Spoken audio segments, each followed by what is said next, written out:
once again we are back on Boond Soch ki Tea Talk, Train of Thought with a series of episodes with Mrs. Preeti Sharma.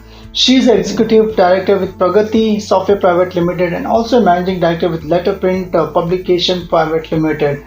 It's an excellent insights what we're getting from our journey, coming from a conservative Sikh family and now running a true venture and a committed, dedicated and very aggressive personality. Ma'am, welcome back to this Tea Talk Boond Soch ki. Now, in fact, we got a good insights as for the corporate training which is concerned. Now, in 2003, the Pragati sold its software development and focused more on as for the corporate training which is concerned.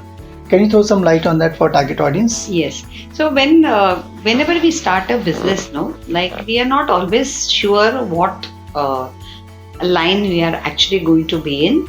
Also, I think as all of us know that the markets keep on moving and changing, with time, the environment keeps on changing. So Pragati Software Private Limited actually was started as a software company. Nice. Yeah, so very surprising, no? So that is why the name Pragati Software, and we used to pick up software orders. And somewhere we found that the two directors, we found that we had a more bent of mind to do training because of the history. Like I come from, my mother's a teacher in the school, my father-in-law is a PhD in Sanskrit. So all that is, we come from a very teaching background, and for us teaching others is an honor.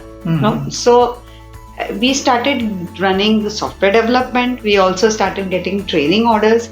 So at some point of time we found that the turnover from the training business was higher than the turnover from the software business. Nice. The margins were higher. The way we were succeeding and getting great reviews for our training programs, clients were so happy. Then we took a decision. We had a product which was a fintech product, and we sold it to a company called as Orient Pro at that time. And we both, Pradyum and myself, decided that we will focus only on corporate training. In fact, Pragati Software was also at some point of time a seller of Wipro hardware and printers, etc. But then that time only we realized that hardware selling will reduce the margins. So we got out of that also. Okay. So as an entrepreneur, you should always be ready to assess the market, see what are your skills. It is not necessary that you are going to have the skills as everybody else. So you have to match the environment, you have to match your skill set, you have to match your interest, your passion, your financial capability, and you should be ready to take new things, and you should be ready to let go also some things. That was my learning from that entire phase of Pragati. Good, great. I think you see the kind of an product, the margins and all based on that you take an decision.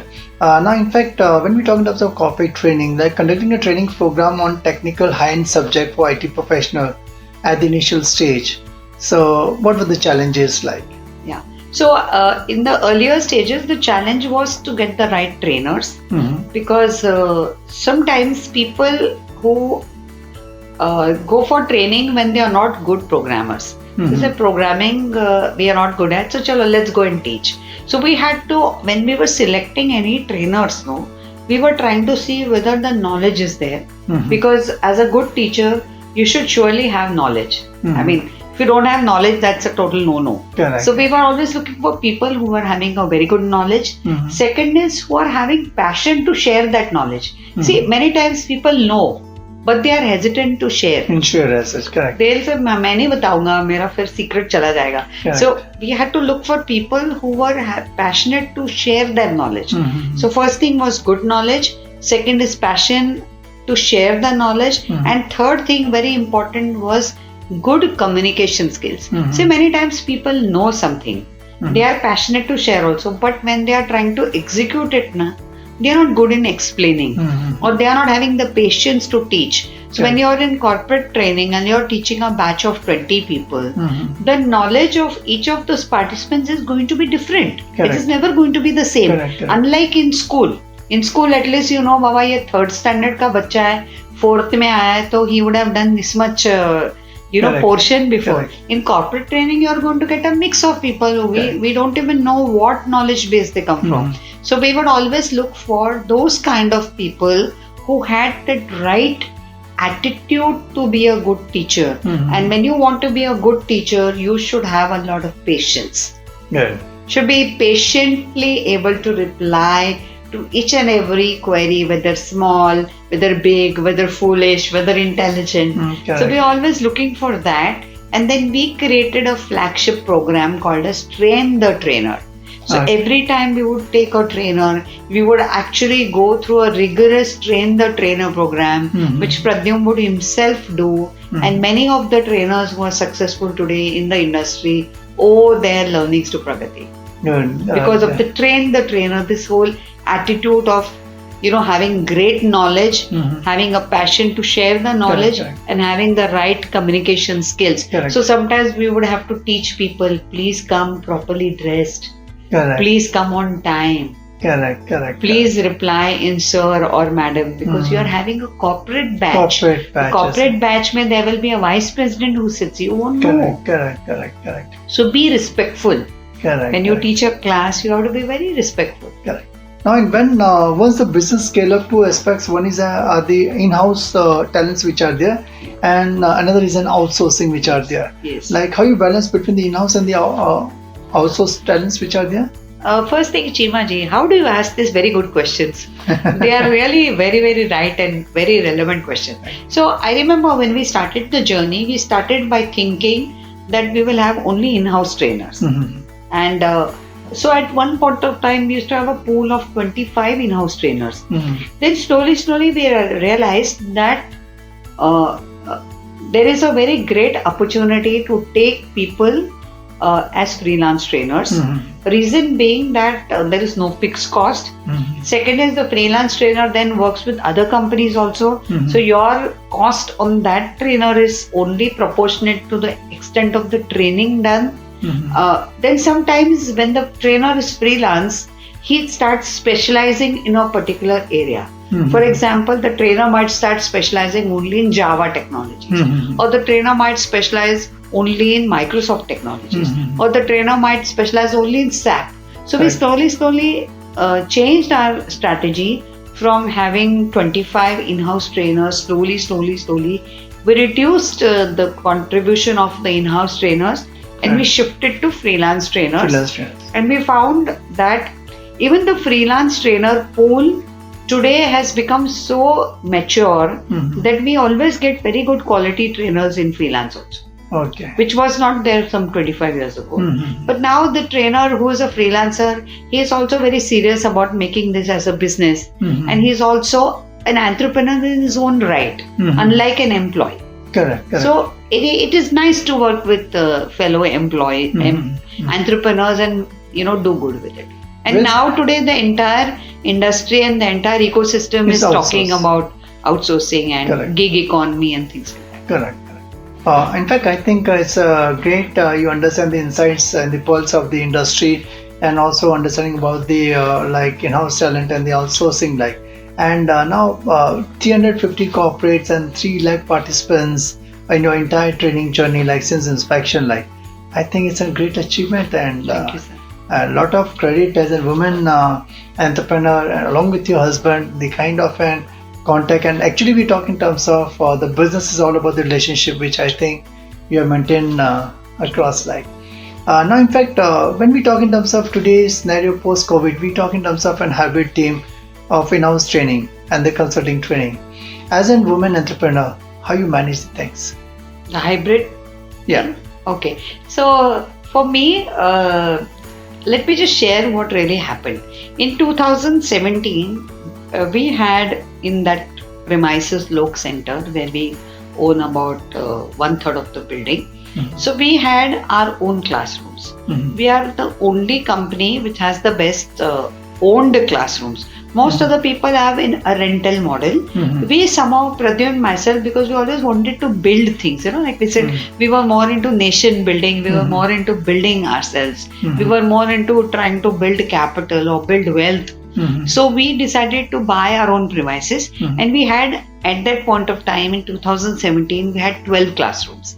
So on any single day, we would have sometimes have 150 to 175 participants coming in that building and learning. And we had a huge cafeteria, 750 square feet cafeteria, providing lunch, because participant can't go out and have lunch. In a corporate session, you just have 45 minutes, right?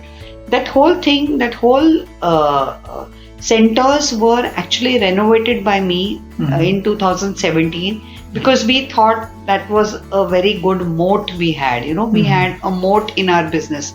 Other people did not have the centers. We were the only ones who had the best centers. And in 2017, we renovated the entire centers. We got a technology back end, everything we did. And comes COVID in 2020. And the centers are all closed. Correct. So now 2 years of effort, which I did in money, time, energy, in building the centers, came back to entire zero. So what was the feeling during that tough time when I think all the physical infra you are seeing in front of you, but you're not utilizing that? So I can tell you one thing, that was a very, very tough call. But keeping oneself in the right perspective, and Pradyum and myself realized that COVID is going to be a 2-year journey. A lot of people read it differently. They thought it will, the lockdown will be over in 15 days. We were well set in our mind, maybe because we read a lot of macroeconomics, and we interact with a lot of people, so we do come to know the signals. So we realized it's going to be a 24-month journey. And so we decided that even though we had rented out these, we had renovated this entire centers, we are going to take a decision to go completely online, and we do entire training online, and we will close the centers which anyway were closed, but we will redeploy them to rental premises. So I would, in the entire COVID, me and some few of the employees would go every day to office. In that risk, I remember, my husband was alarmed. Why are you going? My daughter was alarmed. Why are you going? And I said, no, I have to go, because this property will otherwise lie vacant. It will not generate any wealth. We don't know when the COVID will be over. And we had anyway decided that we'll go the online way. So we took the decision to re-engineer each and every center, because when it was a center, it was a classroom. Now when you have to hire it as an office, then the setup is different. So we had to reinvent each and every of those centers to offices, and I'm very happy to share with you that today almost all the training centers are now offices, and we were able to generate a very good rental income, and we were able to help ourselves pay all our employees, vendors, partners, associates on time. All our commitments were made. We were never closed for a single day. We kept all our commitments, all financial commitments were kept on the time. I think that's during a tough time. If you're there with your people, you understand the human psychology and the humanity as such. And I'm sure only with a larger purpose and a mindset which are there can, I think, this kind of blessings which are showered by the grace of God, and you have helped the people during the tough time which are there. I think it's an excellent insights what we are getting from Mrs. Preeti Sharma exclusively on this Tea Talk Ek Boond Soch Ki. She's the Executive Director with Pragati Software Private Limited, and also a Managing Director with Letterprint Publication Private Limited. In fact, as an entrepreneur, there are the roller coaster which are there. Tough times are also there, good times are also there, but during bad time, how strong you are. Now, as an women entrepreneur, you need to be pretty strong during the tough time to navigate through those kind of process, which rightly she did during COVID-19, converted that problem into an opportunity as such. It's a great insight to what we are getting exclusively on Tea Talk Ek Boond Soch Ki from Mrs. Preeti Sharma. If you like this, just go to www.teatalk.net, subscribe the channel as much as you can. Do catch up with Mrs. Preeti Sharma in our next show of Tea Talk Ek Boond Soch Ki. Thanks a lot for being part of the show. Thank you very sir. much.